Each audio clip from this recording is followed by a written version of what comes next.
ओम शांति। आज की मुरली। आज बाबा ने क्या कहा? तुम ईश्वरीय संतान हो, तुम्हारा यह अमूल्य जीवन है। तुम्हारा ईश्वरीय कुल बहुत ही श्रेष्ठ है। स्वयं भगवान ने तुम्हें अडॉप्ट किया है। इसी नशे में रहो। क्या कह रहे बाबा? कौन है, कौन मिला है हमें? इस नशे में हमेशा रहना चाहिए। जैसे बाबा क्या कहते हैं कि भगवान जैसे दुनिया में भी गुरु को कितना लोग मानते हैं। अभी 2-3 दिन पहले की मुरली में बाबा ने कहा ना कि आगा खान जो थे उनको उनके शिष्यों ने हीरे में तोला। तो मुझे तो तोलने की बात नहीं है, मैं तो बिंदी हूँ, लेकिन कितना रिगार्ड होना चाहिए। जब मनुष्य गुरु का इतना रिगार्ड है तो वो तो सतगुरु है, शिव बाबा, सदगति देने वाला। तो उसका कितना ना हमको रिगार्ड होना चाहिए। वो जो कहे उसके अलावा तो इधर उधर बुद्धि जानी ही नहीं चाहिए। दूसरा पॉइंट है, चलते फिरते ये अभ्यास करना है कि जैसे बाप थोड़े समय के लिए आए हैं, हम भी थोड़े समय के लिए इस शरीर में आए हैं और भारत को स्वर्ग बनाने के लिए श्रीमत पर निमित्त बने हैं। बाप और वर्षा याद रहे तो देह भान टूट जाए। यही है सेकंड में जीवन मुक्ति। क्या है? बाबा और वर्षा याद रहे तो 1 सेकंड में देह की स्मृति भूल जाएगी। क्या याद रहेगा? मैं आत्मा भी बिंदी और मेरा बाबा भी बिंदी। मुझे अब सतयुगी दुनिया में जाना है, सुख की दुनिया में। तीसरा, अमृत वेले उठ बाप से मीठी मीठी बातें करो तो शरीर का भान खत्म हो जाएगा। चौथा, शिव निराकार स्टार मिसल है। आत्मा भी अच्छे बुरे संस्कार को धारण उसी छोटी सी स्टार में करती है। आत्मा शरीर का आधार ले पाठ बजाती है। परमात्मा शरीर में अवतरित हो भारत को नरक से स्वर्ग बनाते हैं। 5वां पॉइंट, बेहद सृष्टि चक्र 4 युगों का है जो फिरता आया है और फिरता ही रहेगा। कंसपुरी को कृष्णपुरी बनाने परमात्मा आए हैं। 6ठा पॉइंट, बाबा को जब ना केवल भूल जाते हैं बल्कि उन्हें पत्थर ठिक्कर में ठोक देते हैं, उनकी इतनी ग्लानि करते हैं, तब बाबा आते हैं। क्या करने? हम सबको मच्छरों सदृश ले जाने। 7वां, कोई ऐसे कह न सके कि मन मना भव, मुझ अपने परमपिता परमात्मा को याद करो तो तुम्हारे विकर्म विनाश हो जाएंगे। ऐसे किसी गुरु ने आज तक कहा कि तुम मुझे याद करोगे तो तुम्हारे विकर्म विनाश होंगे? ऐसे तो कभी नहीं कहा। 8वां, बाबा कहते इस दुनिया में सिवाय तुम ब्राह्मणों के कोई भी त्रिकालदर्शी नहीं हो सकता। हम त्रिकालदर्शी हैं। क्यों? बाबा ने हमें तीनों कालों का ज्ञान दे दिया है। ये ब्राह्मणों को ही ये सौभाग्य मिलता है। 9वां पॉइंट, बाप बागवान है, ब्रह्मा द्वारा फिर से सैपलिंग लगा रहा है। 10वां, बाबा कहते मेरे सिकी लदे बच्चे, बहुत समय से बिछड़े हुए बच्चे, याद है ना? मैंने तुम्हें स्वर्ग में भेजा था।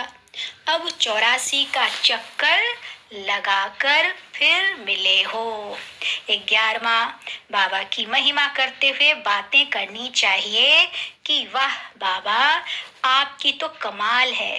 आपने हमें राजयोग सिखाकर विश्व का मालिक बना दिया है, बना रहे हैं। आपका ये ज्ञान वंडरफुल है, बहुत खास है ये ज्ञान, बहुत विचित्र भी कहेंगे और बहुत आश्चर्यजनक। 12वां, स्वर्ग है रूहानी बाप द्वारा रूहानी बच्चों के लिए बनाया हुआ वंडर्स। दुनिया में है जिस्मानी वंडर्स।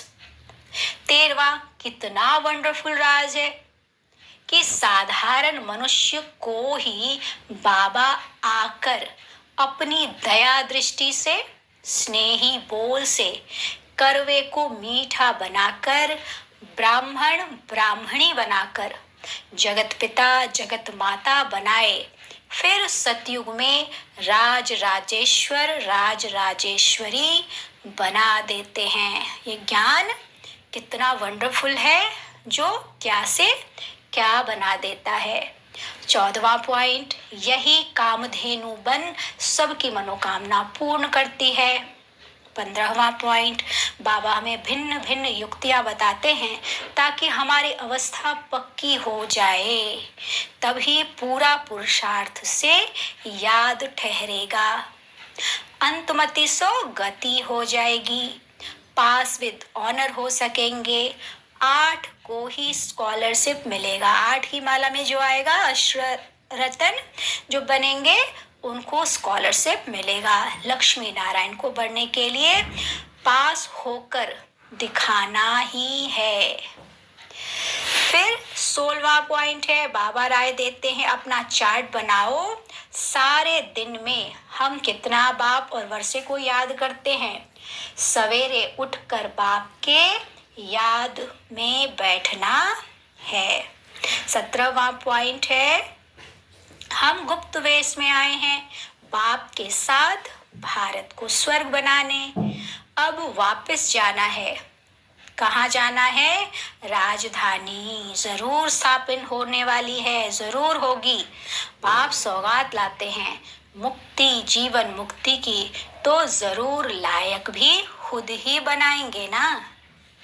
18वां पॉइंट, निमित्त और नम्र चित्त की विशेषता द्वारा सेवा में फास्ट और फर्स्ट नंबर लेने वाले सफलता स्वरूप बन जाएंगे। निमित्त और नम्र चित्त की विशेषता द्वारा सेवा में फास्ट और फर्स्ट नंबर लेने वाले सफलता स्वरूप बन जाएंगे।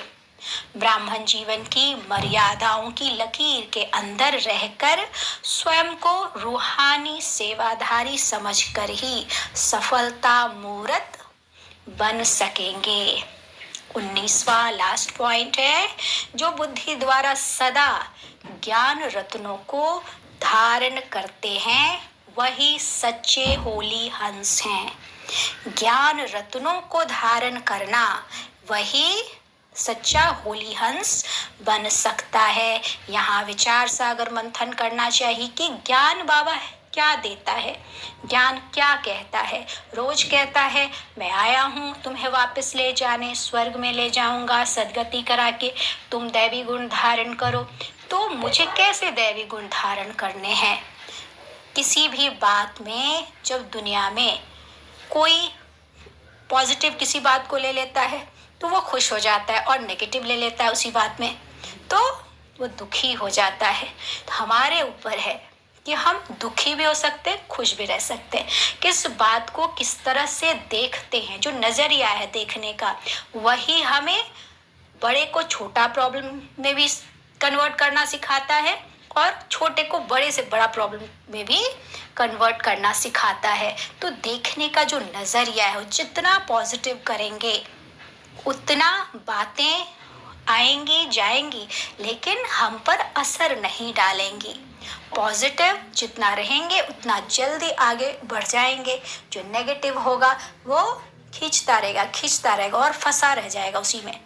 तो इसलिए अपने आप को हमेशा पॉजिटिव करना है, बहुत पॉजिटिव होकर दूसरों को भी पॉजिटिव वाइब्रेशंस देने हैं।